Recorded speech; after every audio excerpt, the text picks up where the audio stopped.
Hello, my wonderful, beautiful friends. Welcome back to our ProRevenge series. It's been a while. In this episode, you'll hear stories about people getting what they deserve. We're covering 2 stories today. In the first, OP makes a huge decision to stand up to his wife's family. In the second, OP's neighbors file a complaint against him, and they learn their lesson. My friends, I hope you stick around for these stories and hit that subscribe button if you haven't already. Let's dive in. Years ago, I married into a large, very conservative family in another country. I won't reveal which country for privacy reasons. In this family, every second or third cousin was as close as a first cousin, and there were many of them. The elder members were held in high esteem, almost to the point of being infallible and untouchable.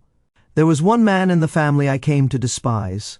He was the brother of my wife's grandmother and lived right around the corner from our house. He was a simple man, not particularly wealthy, though his house was quite nice. A widower, he had married a woman who was on her second marriage. He was very pious, never drank alcohol, and was a member of the Adventist church. He carried a guitar to every mass, where he played psalms and gospel music. Often we would hear music coming from his house. At first, my relationship with this man and his family was fine. I had heard some troubling stories but gave him the benefit of the doubt.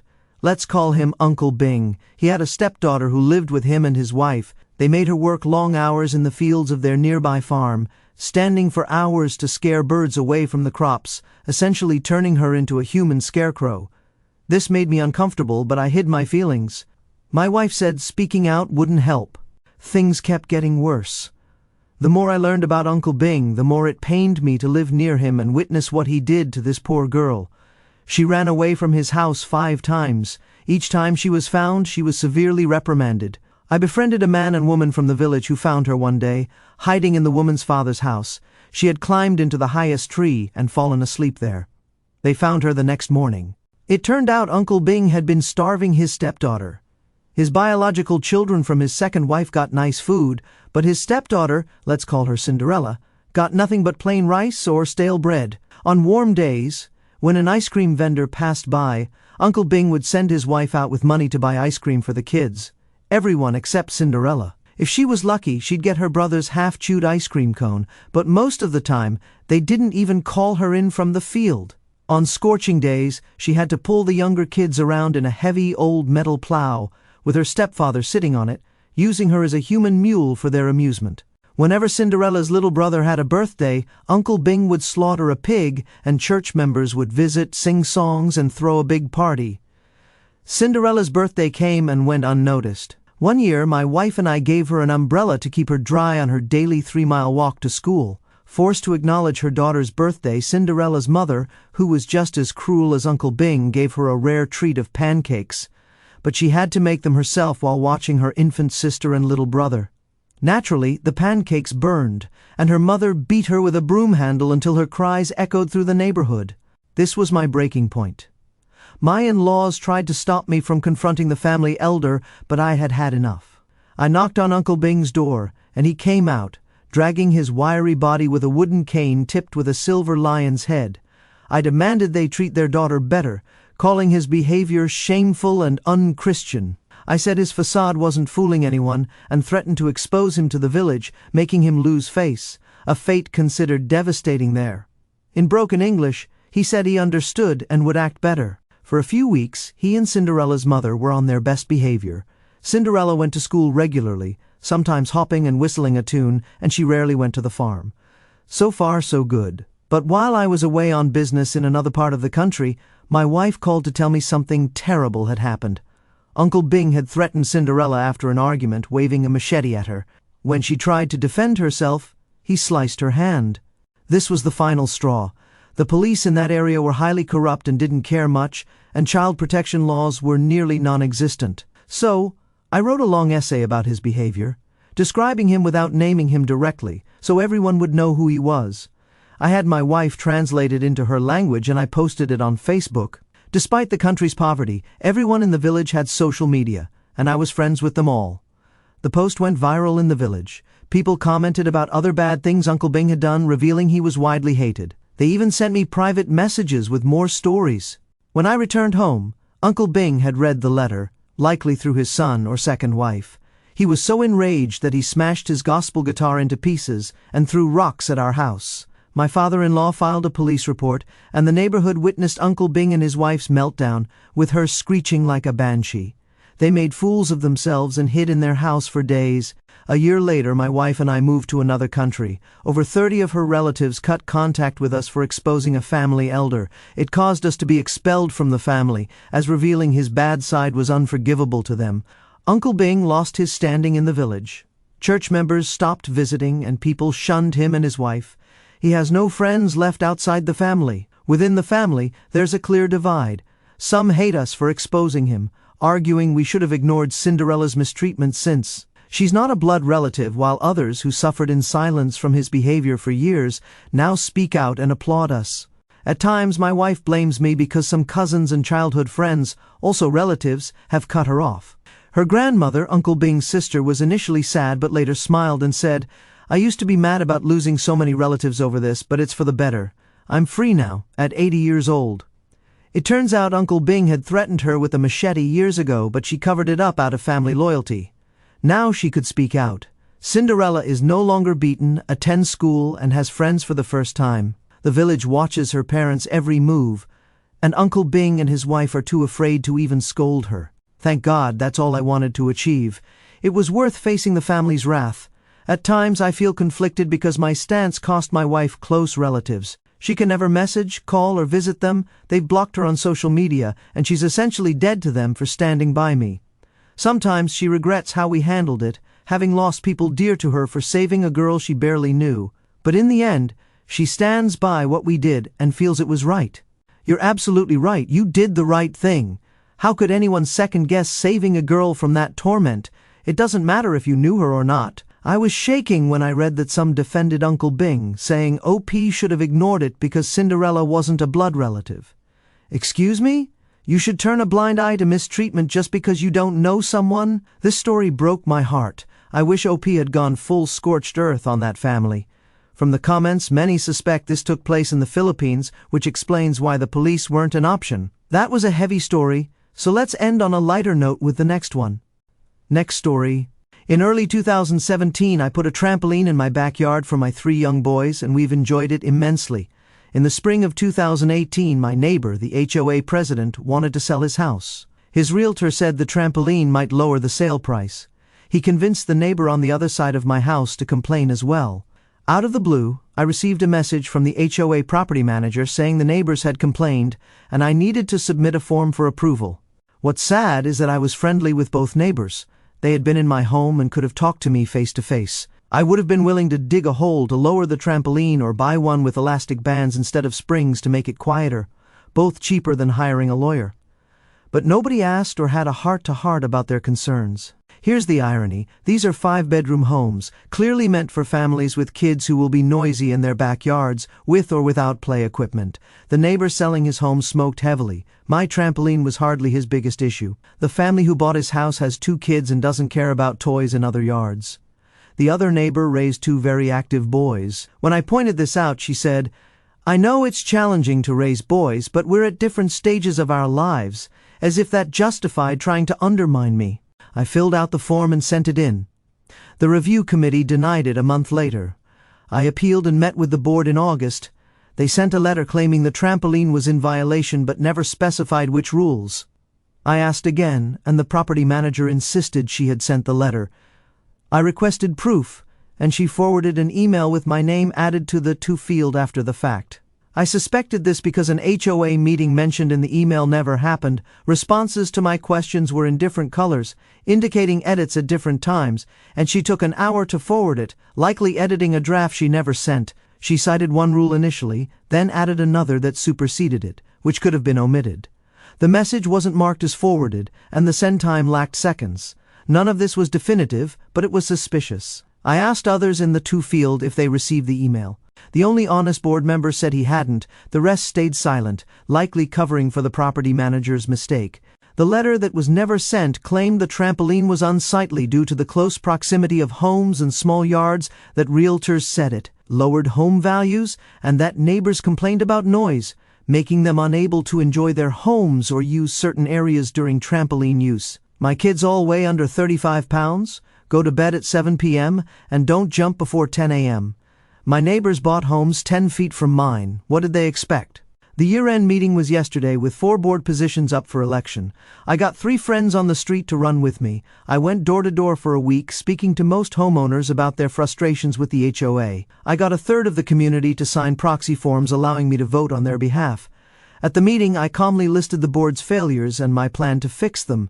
The vote was a landslide in favor of me and my friends. One problematic board member remains but is in the minority. We also fired the dishonest property manager.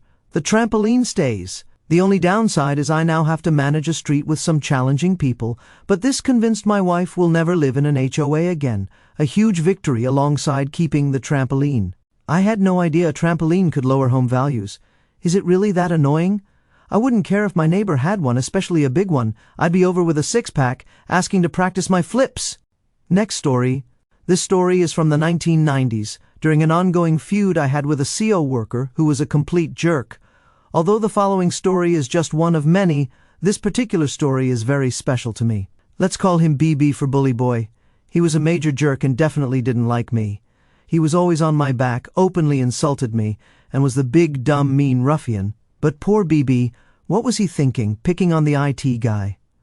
At this point, I really feel the need to point out, so you don't think I'm the bad guy, that he had caused me a fair bit of grief over the years. This particular chain of events started when he borrowed my power adapter to run his Walkman.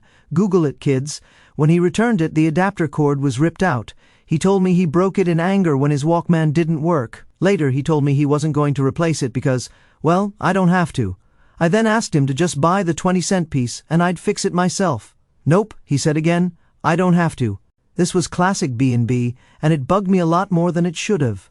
I guess all the little immature things that happened over the years just sort of built up. My payback would end up spanning years. My primary goal for revenge was to make him break his own Walkman, and because he had anger issues, this should be doable. I had a little bugging device. The way bugging devices are meant to work is you plant it on someone's desk, then tune into its frequency using any radio so you can hear what they say. However, the way I was planning to use it, I kept it on my desk with the mic covered and tuned it into the radio station he was listening to. By turning the bugging device on, I could send static to good old BB's radio, or with extra power, I could cut the volume to his radio completely. As he sat opposite me on the other side of the office partition, the range was about 2 meters, so it would be quite effective. Let the games begin. It was cricket season, and he loved his cricket. There were 3 test matches coming up. On the first test match day, I said, "Hey, I know you said you didn't want to replace my adapter, but can you at least pay me back for the part?" He said, "Get lost." Okay, it's on. After a while of him listening to the game, I turned on the bugging device. Whenever the commentator said the game score, I would flick the mic, causing static. The radio commentator would say things like, "Yes, what a hit! Look at him run. That brings the score to static. It's such a close game at static." By the end of the game, he had not heard the score a single time. All of a sudden, I hear a bang. BB hits his desk with some force, and the boss says, "Hey, calm down." I almost got him at that point. Now, one thing about my Keo worker is that he was always friendly when he wanted something, and he always came to me for tech advice. He comes to me and says, "Hey, I got a reception problem, but it worked this morning." I told him it must be the batteries for sure, and he needs to buy new batteries. So later that day, I collect my free batteries from his trash bin. While I waited for the next test match, I would constantly mess around with his reception and sanity, but I always made sure to ask him to replace my adapter before I started messing with him. During the next cricket match, I pretty much did the same thing. I cut out the reception as soon as the game started to get exciting. The commentator says, "Yes, he hits it. Oh my gosh, it's in the air. It's in the seats. Oh my gosh, there's an intercept, but what? Static. Smash." He was so angry. The frequency of him hitting things and getting upset was increasing, and this was a good sign. BB, being frustrated, said, "Hey, I keep getting new batteries, but I still got a problem." I asked him what brand he got, and he said Duracell. I told him, "Nah, man, you gotta get Energizer. They're made specifically for these Walkmans." This was obviously a lie, but what did he know? Great, I got some good Duracell batteries from his trash now. After lunch, with the problem still persisting and me with another set of AA batteries, I strolled around to his desk to help solve his problem. I told him, "Oh, those speakers are really old and cheap. That's gotta be the problem." Later that day, being quite mad as he really didn't have good reception for his test match, he was listening to the music he liked, However, it was really annoying him as every chorus and every verse was interrupted by static. All of a sudden, out of nowhere, I hear smash, and he ripped out his speakers and threw them in his bin. The boss comes out and says, "Calm the heck down." Meanwhile, I'm sitting at my desk, still chuckling. Now it's time to turn the heat up. The next day he comes in with his new speakers, and everything was fine until I told him that I heard he was going downtown later. How about picking up that piece? Nope. I'm really surprised he hasn't noticed the pattern yet. Another day brings another test match. This was a great match as it was close and the winner would depend on the last couple of overs. I'd given him good reception for most of the match since I was busy, but for the last 20 minutes of the match I was relentless, constantly. Either flicking the mic, giving him pops of static, or periodically, at key points in commentary, just upping my power and effectively turning his radio volume off. Through all of this, he was getting more and more agitated. He needed to know the score. It was driving him up a wall. When the game and commentary were winding down, and they said the amazing score for the last time, I cut out everything completely. He smashed his own Walkman and threw it into the garbage. With my revenge complete, I had made him go through many sets of batteries, throw out his speakers, and smash his own Walkman. For a while I did feel a bit guilty, but then he would say some random insult to me, and my guilt would melt. I always did ask him about replacing the part before I played my evil games. I didn't tell a soul about this payback until the last day I worked for the company. It's been well over 10 years, and my old boss says he still tells people the story. I don't know if BB ever found out. Guys, I love this revenge story. It's so satisfying, and the best part about it is his coworker never found out that it was the original poster. Hey man, you never ever mess with techie people. How much were Walkmans back then? Like $200? Definitely a lot more than the original poster's 20-cent piece that he kept asking for. The guy should have just given him 20 cents. Next story. This happened a few years ago on Facebook Marketplace to my dad. I'm the kid, and my dad told me this story about a week ago when I asked why my birthday present a few years ago disappeared in mysterious ways. Oh boy, I was not prepared for that. Here's the backstory. I was around 13 at the time. I'm now 19. I was hooked on Minecraft, and my dad and I spent quite some time on the Xbox 360 version. I got good grades in school, so he decided it was time for us to switch to PC. He already had a good PC for his work as an IT programmer, and he wanted to get me a cheap laptop. We were having a hard time and had almost no money, so it had to be cheap and used. He saw an offer on Facebook Marketplace from a girl that he and my mother met at a club a few years back. Let's call her Spaghetti Girl. She was selling lots of stuff because she moved in with her boyfriend and their kids. Among that stuff was a cheap laptop. It was nothing fancy, pretty scuffed, and only the internet port didn't work, according to her. No big deal, and for $54, it was worth a shot. My dad contacted the girl and wanted to pick up the laptop just in time for my birthday. When the day came, he went to the agreed spot, but she did not show up. She called later that day and told my dad that she had to wait for her boyfriend to wipe the hard drive as she didn't trust my dad. My dad assured her that he had no intentions of snooping around in her stuff and that he could help her with that. After all, he's an IT guy. She says, "No, my boyfriend works for the CIA and he's a hacker." "Yeah, right, a CIA hacker in Germany by the name of Hans?" "I don't think so." "Okay, fine." She insisted that the laptop still worked and just the network port was busted. After a week, my dad picks up the laptop, paid $50, and headed home. He couldn't test it on site because the battery was dead. Back at home, the laptop was, of course, dead. He opens it up and finds a mixture of nicotine, coffee, and undefined fluids.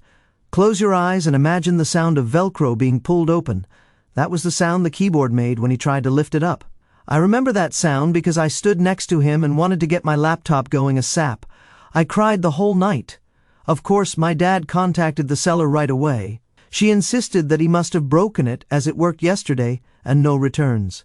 My dad was calm on the outside, but he locked up his office door for 4 hours and instructed us not to go in there for the next few days. Remember that my dad was in IT at the time? Well, it turns out he's pretty good at his job.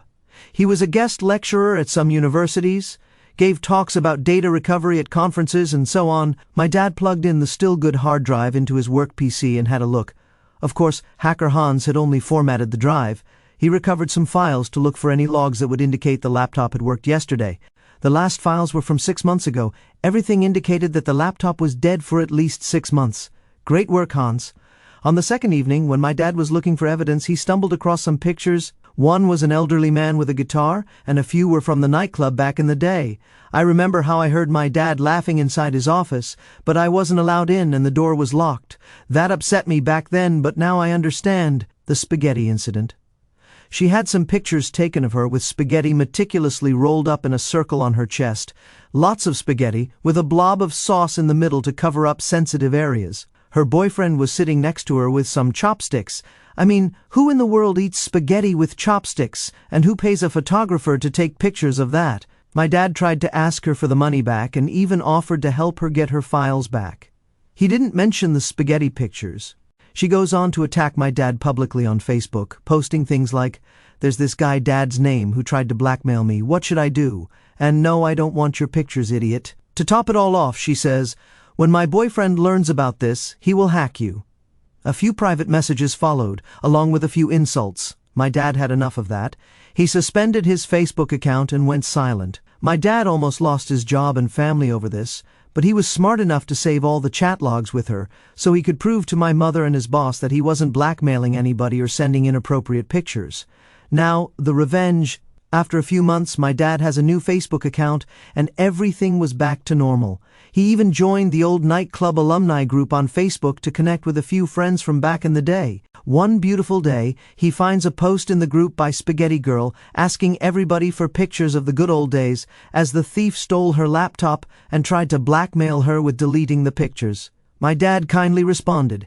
He had this evil grin on his face when he told me a few days ago. He says, "Oh, hey, Spaghetti Girl, long time no see. I have quite a lot of pictures from the time, found them on the old hard drive, even some of you and your boyfriend having a nice pasta dinner. Do you want me to send them via PM, or should I just share them here?" "Nah, I'll just share them here, as you wish." The fallout? Facebook blew up that day and the weeks after, at least in our little slice of the world. A few things happened. She was dropped by her friends, they all cut ties with her. It turns out she pulled a similar stunt with a bouncer of that nightclub, got him fired, and expelled from their group of friends. He was the creator of said Facebook group. Noodle Girl and Chopstick Guy were quickly both tagged in all the pictures by their former friends. Even her cat was tagged in one of the pictures. Her boyfriend, Hans, of 12 years, recognized one of her tattoos that he paid for, so the picture had to be taken recently. He recognized the bed she was on, but it wasn't the chopstick-wielding dude in the picture. He was now Hans Solo. My dad never really looked that much at the pictures, so he didn't see that Spaghetti Queen had laid out quite a bunch of drugs, weed, pills, all in a Ziploc bag in the background of her pictures. This minor detail was discovered by Chopstick Master's current girlfriend, who, of course, told the police and both of their parents. The kids were taken away for a while, and I don't know what happened afterward. A few colleagues of hers saw that post, and she quit her dream job of being a cashier at Aldi soon after. She had to move out of Hans's flat and moved across the country, if her new Facebook account is to be believed, where she used the name of her cat. I know I'm being a spiteful jerk over this, but I think she got what she deserved for $50. Guys, I did not know that if you format a hard drive you can still recover the data. What in the world? So you're telling me that someone out there may have my spaghetti pics because I've sold a few laptops in my lifetime? Side note though, what a great revenge. But $50 for a laptop? That's pretty darn cheap. You'd almost expect it to be broken at that price. That brings us to the end of this ProRevenge episode. If you enjoyed these stories, hit that thumbs up button. If you missed our last episode, check it out. I'll see you in the next one. I love you all.